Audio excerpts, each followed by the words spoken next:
Peter Bruegel the Elder. B. Breda? c. 1525. D. Brussels, 1569. Pieter Bruegel pioneered the painting of rural life. With wit and color, he showed peasants hunting, herding, harvesting, and enjoying themselves at feasts and festivities. Bruegel was nicknamed the peasant, but this is misleading, for he was a sophisticated artist and a townsman rather than a countryman. Little is known of his early years, but he spent most of his working life in Antwerp and Brussels, and he had rich, educated clients and friends, who included the geographer Abraham Ortelius. 1563 moves to. Like many Northern European painters of this era, Bruegel traveled to Italy, but Italian art seems to have had little impact on him.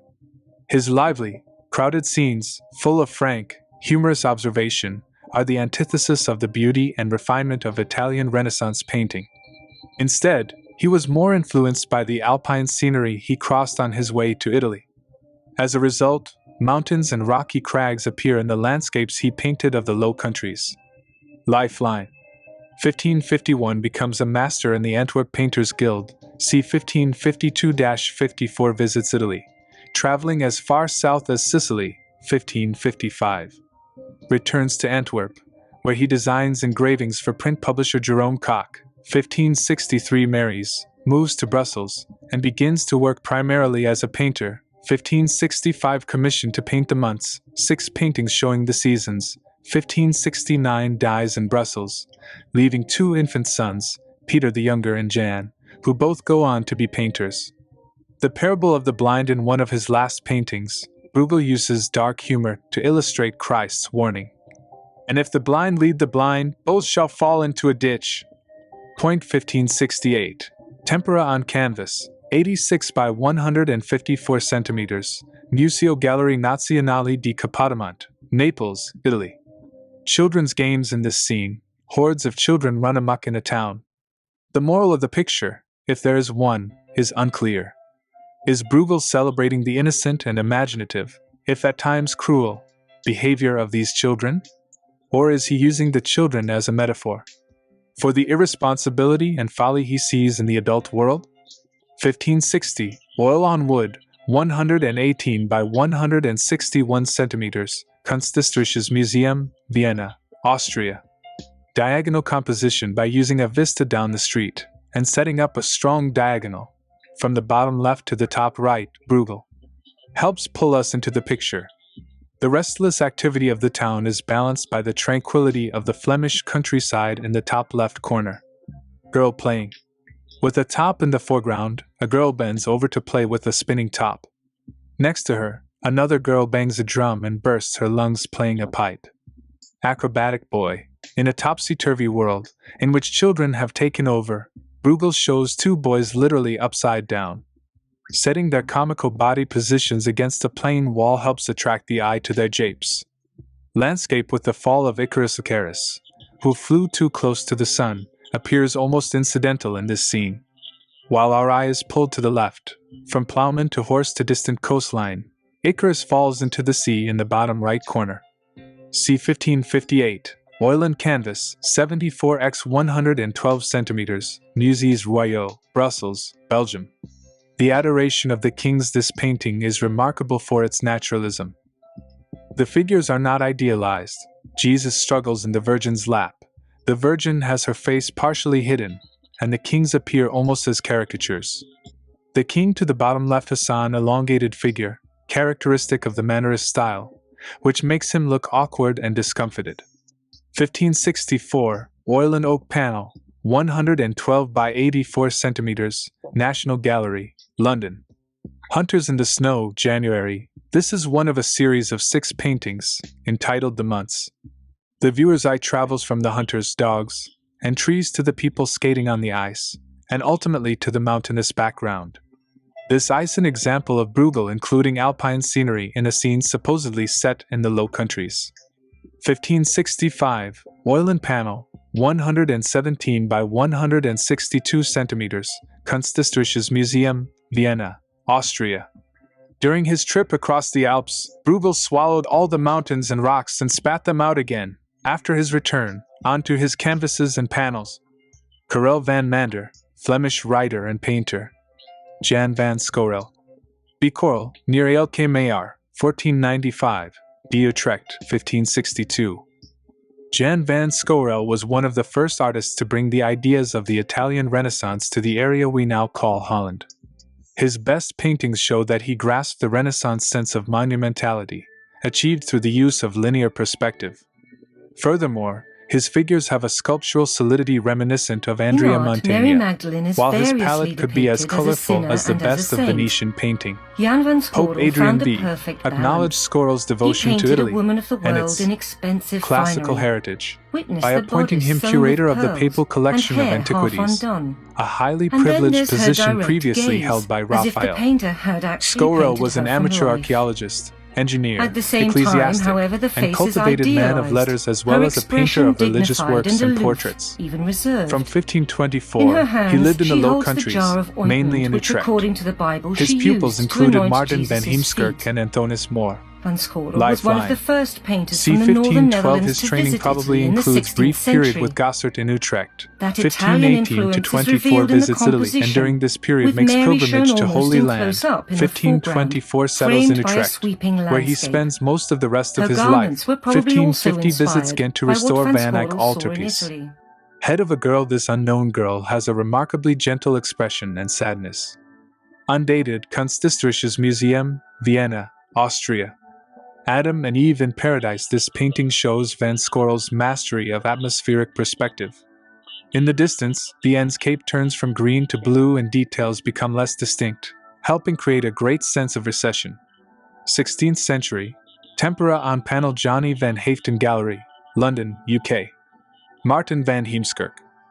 Heemskerck, 1498, D. Haarlem, 1574.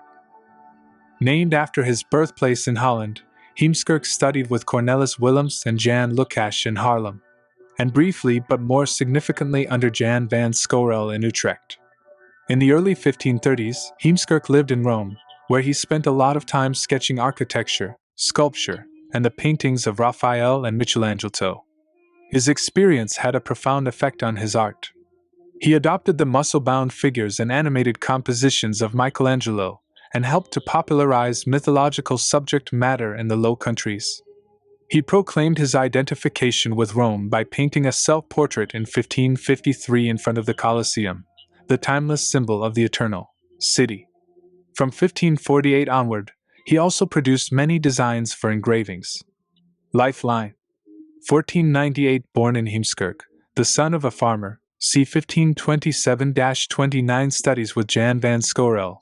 532 to 36. Travels to Italy. 1537. Returns to Haarlem. 1554. Is made deacon of the Guild of St. Luke. 1572. Moves to Amsterdam when the Spanish lay siege to Haarlem. 1573. Returns to Haarlem, where he dies the following year. The crucifixion Christ occupies an unusually small part of this picture, but set against the dark cloud, he immediately attracts the eye. The drama is enhanced by the deep space, from the figures close to the picture plane through to the background landscape. C. 1530, oil and panel, 39 by 36 centimeters, Detroit Institute of Arts, Detroit, U.S. Closer Ioc. Diagonals. The dramatic diagonals created by Christ's arms are echoed by the figures in the foreground and the clouds in the background. Pieter Jan Foppeson and his family. This lively group portrait is strikingly original. Its array of food looks forward 17th century still life paintings. The laughter of the two children, rarely seen in portraiture off Thizera, foreshadows Frans Hals. 1530, oil and panel, 119 x 140 centimeters, Gemialde Gallery Alte Meister, Kassel, Germany. Momus criticizes the work of the gods. This painting of Momus, a Greek god who was banished from Mount Olympus, shows that Heemskerck was well acquainted with anatomy. Momus stands in front of a legend that starts, "My name is Momus, born of night, without a father, the comrade of envy. I enjoy criticizing each individual thing." 1561, oil on panel, Bode Museum, Berlin, Germany. Anthonis Moore. Utrecht, c. 1516-20, D. Antwerp, 1576. A pupil of Jan van Scorel, More became one of the most celebrated portraitists of the 16th century. His strong, severe portraits won him commissions at the courts of England, Germany, Spain, Portugal, and Italy.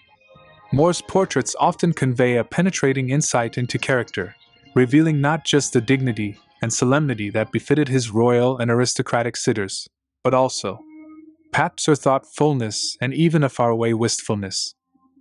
Unlike Hans Holbein, the leading court portraitist of the previous generation, he used chiaroscuro, light and shade, to define facial features. And he usually painted his sitters with their heads slightly turned. More's most important patrons were Cardinal Granvelle, a key figure at the Habsburg court, and later Philip IL, King of Spain. The painter is often better known by the Spanish version of his name, Antonio Moro. Lifeline. C. 1516-20 Born in Utrecht, 1547 becomes a member of Guild of St. Luke at Antwerp, 1549-50 travels to Rome with his patron, Cardinal Granvelle, 1554 travels to England, where he paints the portrait of Queen Mary. 1573 a document shows he is settled in Antwerp, where he probably dies in 1576. Portrait of a noblewoman with a puppy a three-quarter length view, with the head slightly turned, is typical of More portraits. 1555, oil and oak panel, 107 by 78 centimeters, Gemäldegalerie Gallery Altimeister, Kassel, Germany. Queen Mary I. Mary was the elder daughter of Henry VI. In 1554, aged 38, she became the wife of Philip IL of Spain. This portrait was painted in connection with her marriage. 1554, oil on panel, 109 by 84 centimeters, Prado, Madrid, Spain. Closer look. Pink rose. The rose adds a delicate touch to an otherwise austere painting. With its use of chiaroscuro, light and shade, and wary expression, this differs from other Tudor portraits, perhaps to emphasize Mary as a Habsburg consort, not an English queen. Frans Floris. B. Antwerp, c. 1519, D. Antwerp, 1570. Frans Floris played a huge role in disseminating Italian ideas in the Low Countries. In the 1540s he studied in Rome, where he filled sketchbooks with drawings of classical sculpture and the frescoes of Michelangelo. On his return north, Floris ran a successful workshop in Antwerp with his brother Cornelis, a sculptor and architect who designed Antwerp Town Hall. Floris painted large religious and mythological pictures in the Mannerist style, crowded with athletic figures in the midst of action. During the Reformation, Antwerp remained Catholic apart from two waves of iconoclasm, in 1566 and 1581. Floris has been seen as a Catholic propagandist. His Fall of the Rebel Angels, for example, can be interpreted as virtuous Catholics fighting off heretical reformers. Lifeline. C. 1537 in his Latines, studies in Liege with painter Lambert Lombard, 1540 studies in Rome. 1554 paints Fall of the Rebel Angels, 1570 dies in Antwerp. Portrait of an elderly woman, or the falconer's wife. Floris was a gifted portraitist, forthrightly characterizing his sitters. His frank, assertive style and bold brushwork anticipates the portraiture of Frans Hals, 1558, oil and panel, 108 x 83 centimeters, Musée des Beaux-Arts, Cannes, France. All of the Rebel Angels. This painting, showing Saint Michael fighting the devils, was the middle panel of a triptych for the altar in the Church of Our Lady, Antwerp. Floris was clearly inspired by the writhing, muscular bodies in Michelangelo's Last Judgment, which was unveiled while he was in Rome. 1554, oil and panel, 308 by 220 centimeters, Koninklijk Museum voor Schoon Kunsten, Antwerp, Belgium. In context. Antwerp. For much of the 16th century, Antwerp was the leading port in northern Europe. Through it, England traded with continental Europe, and exotic goods such as pepper and silver were imported from newly discovered parts of the world. Artists were attracted to Antwerp by its new art-buying middle class. Antwerp Town Hall, built between 1561 and 1565 to the design of Cornelis Floris. This is one of the great Renaissance buildings of the north. Stefan Lochner. B. Meersburg, c. 1410, D. Cologne, 1451. Noted for his characteristic, soft style, Lochner created poetic, gentle paintings, often of the Madonna accompanied by angels. In the mid-1800s, these images were a major inspiration for the group of English painters known as the Pre-Raphaelite Brotherhood. Lochner's work belongs to the late Gothic style and looks back to medieval devotional art, especially in his extensive use of gold and ultramarine. Yet his paintings also show his familiarity with contemporary art, especially that of Robert Campin and Jan van Eyck. He included a wealth of naturalistic detail, and in contrast to the flatness of medieval art, his figures are sculptural and occupy three-dimensional spaces. Lifeline. c. 1410 born in Meersbeek, in southwest Germany. c. 1430s moves to Cologne. c. 1440. 45 paints Adoration of the Magi altarpiece for Cologne Cathedral. 1447 joins Cologne Town Council. 1451 dies in Cologne, in his early 40s. The Adoration of Christ. This nativity scene with its attendant angels and farm animals epitomizes Lochner painting. The subject, composition, and style all speak of harmony and tenderness. 1445, oil on panel, 38x 24 centimeters, Alte Pinakothek, Munich, Germany. Adoration of the Magi. The use of gold in the background and for Christ's halo was a medieval convention, symbolizing holiness. However, in Renaissance style, Lochner places the figures in correctly measured space and records minute detail, especially in the robes of the kings. c. 1440-45, oil on panel, central panel of an altarpiece, Cologne Cathedral, Germany. Konrad Witz. B. Rottweil, c. 1400, D. Basel, c. 1446. Very little is known of Konrad Witz's life, except that he spent most of his career in Basel, probably attracted by the opportunities for commissions at Pope Martin V's Great Church Council, 1431-37. Witz developed a specific naturalistic style. His religious paintings provide a direct sense of nature, not the rarefied, fabled atmospheres of his predecessors. His figures are expressive and solidly modeled, and the light falls naturally, casting shadows and shimmering on water. Witz's most celebrated picture, The Miraculous Draught of Fishes, is remarkable in many ways. The location is specific, not the Holy Land, but Lake Geneva. It is one of the first examples of a topographical view, one that shows an identifiable landscape.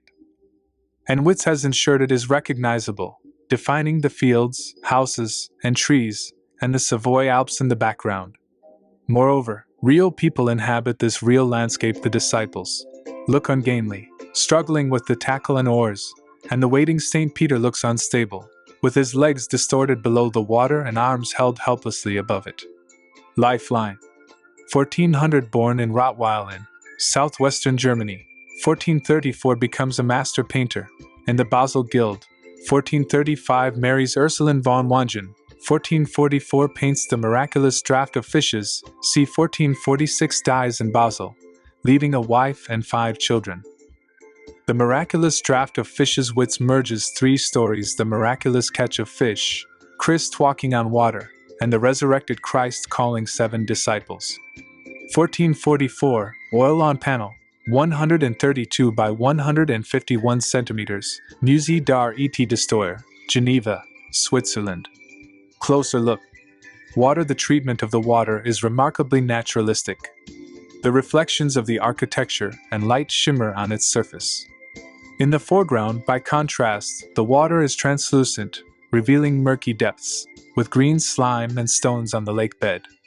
Cardinal François de Mailles presented to the Virgin and Child. Witz delights in showing the sheen, color, and detail of de Mailles' robe as he is introduced to the Virgin and Child by St. Peter. 1444, oil on panel, 132x 154 centimeters, Musée d'Art et d'Histoire, Geneva. Marten Schongauer. B. Colmar? c. 1450, D. Breisack, 1491. The son of a goldsmith from Augsburg, Marten Schongauer was the greatest engraver of his generation. He brought a painterly quality to engravings, using a broken, fluid line that enabled him to capture the solid form and tactile quality of his subjects. The refined sensitivity of his work gave rise to such nicknames as Hubish, charming, Martin, and Shen, beautiful, Martin. Although his work was late Gothic in style, Schongauer was widely admired by high Renaissance artists, especially Dürer. Giorgio Vasari, see page 178, noted in his Lives of the Artists that Michelangelo copied Schongauer's Temptation of Saint Anthony. Very few paintings are definitely attributable to Schongauer, but 115 engravings are known to be his, all signed, with his distinctive monogram, Lifeline. C. 1450 born, probably in the town of Colmar in Alsace. 1465 enrolls at the University of Leipzig. 1473 paints Madonna of the Rose Bower altarpiece. 1488 is mentioned as a house owner in Colmar. 1489 becomes citizen of Breisach. 1492 Dürer travels to visit Schongauer, without knowing he has died the previous year. Madonna of the Rose Bower / he detailed. Twisting rose bushes echo the intertwined bodies of the Madonna and Christ, and reveal the hand of an expert engraver. 1473, his only dated work, oil on panel, 200x 115 cm, Church of Saint Martin, Colmar, France. Closer Ioc.